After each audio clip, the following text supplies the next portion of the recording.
Yang pertama yang udah lu bilang, bebannya lu kasih ke orang itu nggak adil. Dan yang kedua, itu juga nggak realistis, Vin. Itu nggak realistis menurut gua dalam artian seseorang lain, meskipun itu pasangan hidup lu, tidak akan ada orang yang bisa menjalani jalan lu untuk lu. Hmm. Nggak akan ada yang bisa. Jadi masalah-masalah yang lu punya, trauma-trauma yang lu punya, kondisi-kondisi yang lu punya, ya itu harus lu harus lu jalanin sendiri gitu loh. Kayak jadi em, gimana ya? Kalau gini, kalau misalkan gue sama cewek gue sama pasangan gue sekarang ya, kita sekarang naruh Vin, kita naruh ekspektasi. Tapi si titik berat ekspektasinya itu ada di komunikasi. Hmm. Ngerti nggak? Jadi Hmm. gue justru bilang sama dia, gue kalau gue punya perasaan nggak enak di dalam hubungan kita, lu bisa expect bahwa gue akan datang ke lu dan akan ngomongin ini secepat mungkin dan sejernih mungkin, Hmm. ya. Dan gue juga bilang ke dia, gue juga expect kalau lu punya perasaan yang sama, lu datang ke gue. Nah, Hmm. karena kita punya ekspektasi seperti itu, kita jadi lega karena lu tidak lagi balik ke point anxious, lu tidak lagi anxious dan punya pemikiran, ini dia lagi marah atau lagi bete gara-gara gua nggak ya gitu loh. Iya. Itu nggak ada kayak gitu lagi gitu loh. Karena basically kita udah bikin perjanjian, kita boleh expect ke satu sama lain. Dan kita benar-benar membuat satu zona nyaman untuk kedua belah pihak. Dimana setiap kali lu jujur ke gua nggak boleh marah. Gue nggak boleh misuse kepercayaan atau ekspektasi yang udah kita bangun. Ngerti nggak lu? Hmm. Kalau gue Hmm. Hmm. expect lu cerita ke gue, tapi setiap kali lu cerita gue marah, ya nggak aci dong kasarannya. Jadi situasi itu pun juga harus kita bentuk bersama di mana kita bisa benar-benar 100% jujur satu sama lain dan merespek kejujuran satu sama lain juga gitu loh. Hmm. Kalau dari segi material, Vin, Hmm. kayak tadi contoh yang tentang anniversary gitu ya, yang tadi gue ceritain ya. Gue sama pasangan gue, kita berdua obrolin dan kita berdua ambil decision untuk tidak punya ekspektasi tentang material sama sekali. Kita Hmm. omongin bahwa kayak misalkan gini aja deh, kayak misalkan hadiah ulang tahun aja. Hadiah ulang tahun aja tuh gue udah beberapa kali bikin surprise ke dia gitu ya. Tapi lu apa namanya? Gua punya ekspektasi dia dikasih surprise seneng, tapi it was not the case. Kenapa? Karena Hmm. cewek gue tuh gini, dia tuh kalau dia kurang suka surprise karena kalau dia mendapatkan surprise dan hadiah dan itu sebenarnya dia nggak suka, dia jadi bingung nih gue gimana nih gitu. Jadi gue mesti senyum fake sama lu gitu. Oh ya makasih ya gitu. Ngerti nggak lu? Yang sebenarnya dia tuh nggak demen atau dia tuh nggak punya kegunaan Iya, akan iya. hal ini gitu tersebut gitu Iya. loh.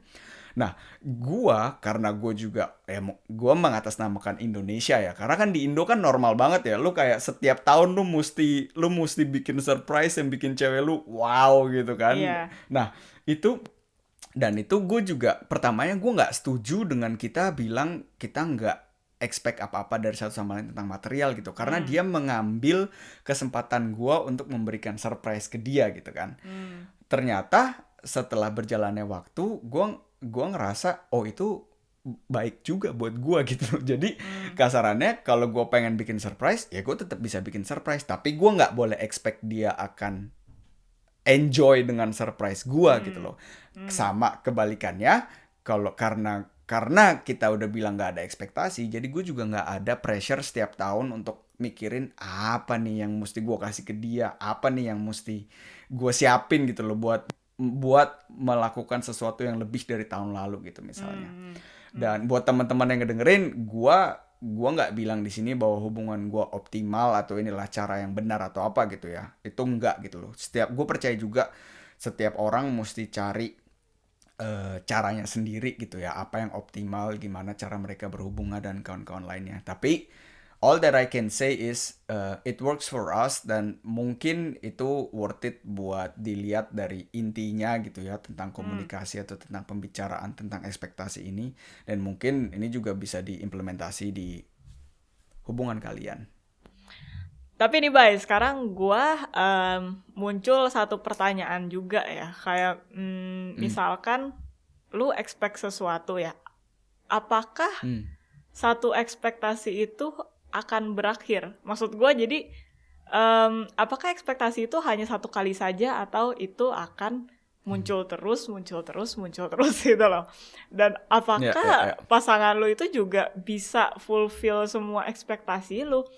Itu menurut gue Hmm. pertanyaannya sama kayak apakah materi bisa membahagiakan lu atau apakah Hmm. hal eksternal bisa membahagiakan lu gitu. Karena Hmm. menurut gue ini mungkin menjawab sendiri sambil gue berdiskusi dengan diri gue sendiri juga. Menurut gue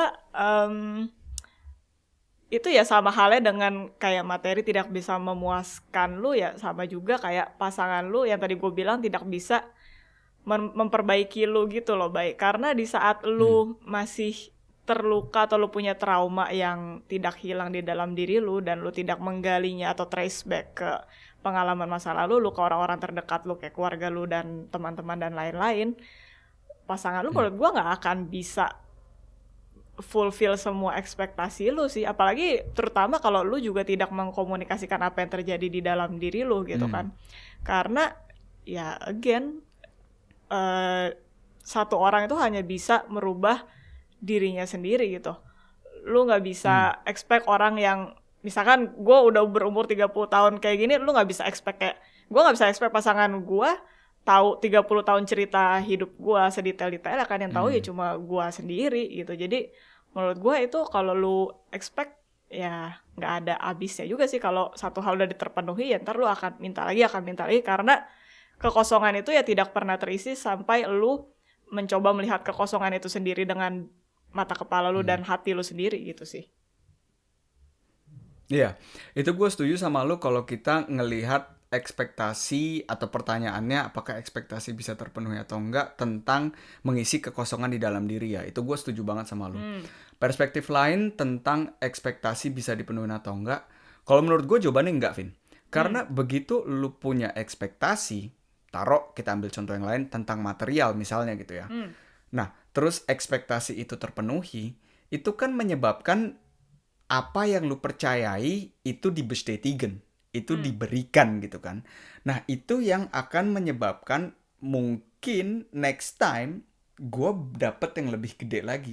Jadi tuh ekspektasi jadi tambah gede, tambah gede, tambah gede lagi Hmm. gitu. Ngerti nggak lo? Jadi Hmm. malah menurut gue itu akan itu tidak akan terpenuhi gitu loh. Ekspektasi itu nggak ada habisnya gitu loh. Iya. Nah, makanya tadi kenapa gue juga setuju bahwa bukan lawan ya, mungkin dengan komunikasi itu ya lu memperkecil ekspektasi juga gitu loh. Karena dengan Benar. lu berkomunikasi, lu jadi tahu Ist-Zustand. Ist-Zustand tuh maksudnya lu jadi tahu ya apa di saat ini gitu loh. Lu jadi kita balik lagi ke present moment, Vin, ke masa sini dan sekarang gitu ya. Iya. Dengan lu membicarakan sama partner lu ya lu jadi tahu kondisinya tuh semua kartu tuh kebuka gitu loh.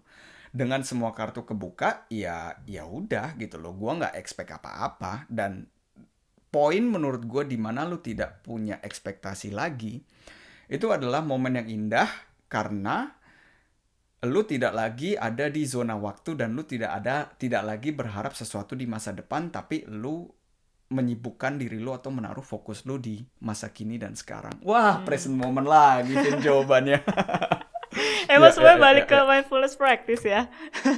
Iya, iya, iya. Tapi itu Setuju gua, setuju gua. eh, kadang gue merasa gini loh, baik. Kadang kalau di lagu-lagu gitu ya, kayak di film atau di Hmm. quotes itu kan, terimalah pasanganmu apa adanya. Itu kadang menurut gue kayak Hmm. klise juga sih, karena Hmm. ya kenyataannya lu masih masih kalau lu masih suka expect pasangan lu untuk berubah, ya kata-kata itu cuma jadi kayak ya udahlah, manis di lagu dan manis di film doang gitu, karena lu Hmm. tidak Hmm. berusaha juga ya mengecilkan ekspektasi itu gitu sih.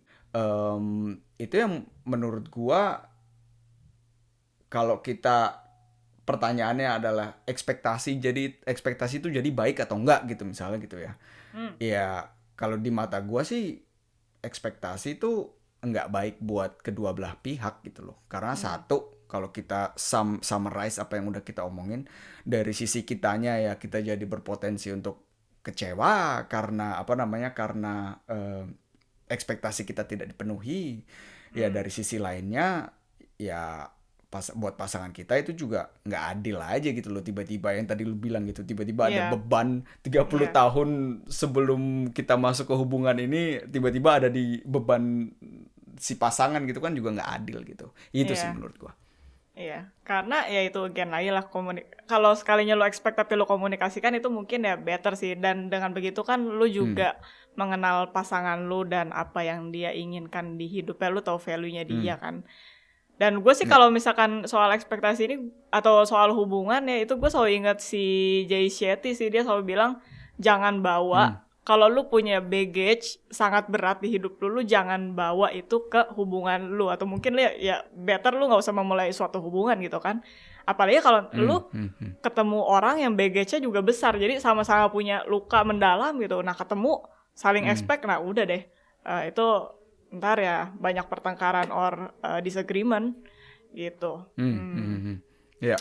Iya. Dan kalau dari gua satu lagi pandangan gua, Vin, ya. Ini pandangan gua dan pasangan gua yang eh, evolve, yang udah berevolusi beberapa tahun terakhir gitu ya. Jadi ini Hmm. bukan dari kita masuk ke sebuah pasangan terus kita udah punya idealis yang seperti ini, bukan gitu. Iya. Tapi sekarang kita melihat hubungan kita tuh kayak gini, Vin. Gua adalah satu individu sendiri. Dia juga ada satu individu sendiri. Kita punya masa lalu kita, trauma-trauma dan hal-hal positif yang terjadi di hidup kita. Hmm. Dan kita juga punya plan, ide, mimpi untuk masa depan kita dan apa yang mau kita raih. Hmm. So, kita berdua setuju bahwa yang tadi gue udah share juga, tidak ada yang bisa mengisi kekosongan atau menyembuhkan diri gue selain diri gue sendiri. Itu kita juga setuju. Yang menyebabkan kita melihat jalan ini tuh jadi kayak gua ngejalanin jalan gua, dia ngejalanin jalan dia. Nah, tapi kita ada untuk satu sama lain. Ngerti nggak? Jadi dia bisa nemenin gua di proses gua nyembuhin trauma-trauma gua di masa lalu. Dia bisa mensupport gua dengan untuk meraih mimpi-mimpi yang gua inginkan di masa depan. Sama halnya dengan vice versa lah ya. Gue juga melakukan yang sama buat dia. Nah, satu poin pentingnya adalah kita ngelihat hubungan kita tuh kayak diagram Venn. Tahu nggak lo? Jadi Benar. yang lingkaran-lingkaran gitu ya. Jadi bukan lingkaran dia sebagai sebuah individu di dalam lingkaran gua atau sebaliknya, tapi lingkaran ini bertemu di tengah. Jadi ada bagian di tengah tuh yang kalau dulu bagian SD tuh yang lo arsir gitu ya, bagian yang kepotong. Itu adalah relationship kita yang harus kita urus sama-sama.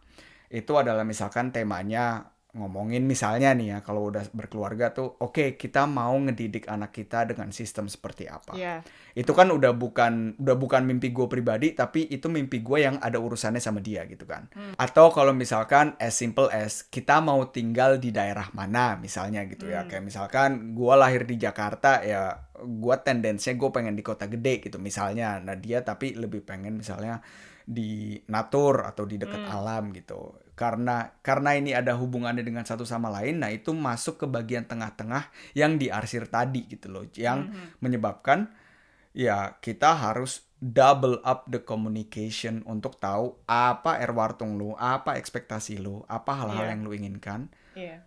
Kedua arah, kedua belah pihak, dan kita berusaha untuk ya ngejalanin itu bareng-bareng. Gitu sih. Iya. Itu share sedikit tentang gua dan bukan ideologi ya, ideologi bukan sih, tentang pandangan gua lah, pandangan gua dan pasangan gua untuk menjalani sebuah hubungan. Tapi itu menurut gue step yang mungkin bisa dicontoh temen-temen sih, Bay, soal komunikasi itu. Juga gue sebenarnya gue sih sangat bersyukur juga karena gue mengenal tema mindfulness ini ya. Karena sebelumnya gue banyak lah kayak perilaku gue yang tidak bagus lah. Dan kalau gue dulu dalam Custan itu gue membangun hubungan, gue rasa sih gue bakal sering bertengkar ya.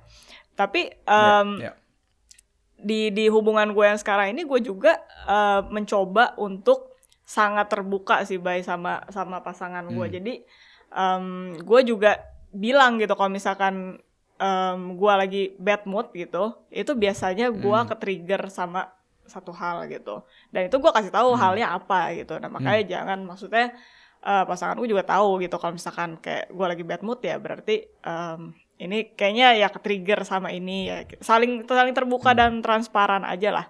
Dan dengan komunikasi itu kan juga lu juga tahu value pasangan lu apa gitu. Jadi kayak seolah-olah lu ya berjalan bersama ke depan, lu tumbuh kembang bersama lah. Dan dan lu juga jadi kayak cuek aja gitu kalau misalkan orang-orang ada di sekitar lu yang kayak kiri kanan bilang mestinya kan pasangan lu kayak gini ya, mestinya kan dia bisa lebih better lah daripada ini, yang kayak gitu-gitu loh, yang kayak racun-racun dari sekitar gitu kan, bangun ekspektasi yang sebenarnya lu nggak pikirin sebelumnya gitu kan, tapi karena lu nggak sadar ya bisa aja lu terima, terus lu jadi expect hal tersebut ke pasangan lu gitu. Dan ya itu kalau lu tahu masing-masing value lu dan lu berkomunikasi dengan baik, ya itu again mental-mental aja udah opini yang kayak negatif dan kritik kayak gitu.